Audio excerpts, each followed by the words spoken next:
Hey, this is Trey K. For nearly 3 years, the Us and Them team has tracked the case of James Means, a 15-year-old boy who was shot and killed in Charleston, West Virginia, by William Pulliam, who was 62 years old at the time. Last month, Pulliam agreed to plead guilty to second-degree murder for killing the African-American teen. Pulliam is white. A week later, Pulliam sent a note to the judge saying that he wanted to revoke his plea. This week, the judge called Pulliam into the court to clarify the matter, and I attended the hearing. Listeners to this podcast have asked me to continue providing updates to this case. So what follows is a brief update that I filed for West Virginia Public Broadcasting.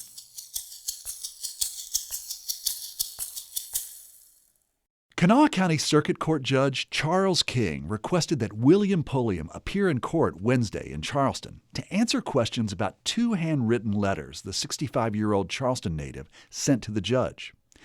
King had Pulliam moved from the Carter County Detention Center in Grayson, Kentucky. Last month, less than a week after pleading guilty to second-degree murder for killing James Means in November 2016, Pulliam sent a letter to the judge asking to revoke his guilty plea. Pulliam then changed his mind and penned another letter asking the judge to disregard his plea revocation.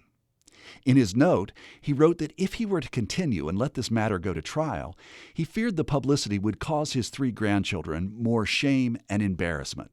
Judge King had questions about details from Pulliam's revocation letter, which expressed a lack of confidence in Kanawha Public Defender Barbara Brown.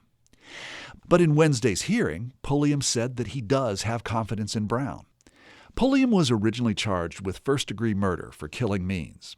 The story made national headlines, mostly because of what Pulliam said after he was arrested and confessed to shooting the 15-year-old African-American boy. He told the arresting officer, "The way I look at it, that's another piece of trash off the street." The Means family, who have repeatedly claimed they do not believe they were getting the same justice a white family would receive, were not in court on Wednesday and couldn't be reached for comment. For West Virginia Public Broadcasting in Charleston, I'm Trey K. In difficult times, music gives us peace, brings us together, and helps heal us. It calms our nerves and brightens our days. That's why we're bringing you classic episodes of Mountain Stage on air and in our podcast. This is Larry Gross, host of Mountain Stage. Find something that's familiar or brand new and feel the power of live music on our website, mountainstage.org.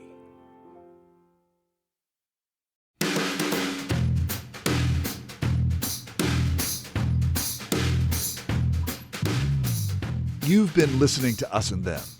Our team is me, Trey K, and I had help from West Virginia Public Broadcasting's Jesse Wright and Glennis Ford. Michael Lipton and Tristan Lozow wrote and performed the Us and Them show music. Mark Lerner designed our logo. The wonderful people from PRX and West Virginia Public Broadcasting make Us and Them possible. So do grants from the CRC Foundation and the Daywood Foundation.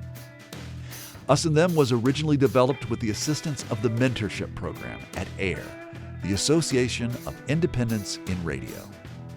And we'll see you next time on Us and Them.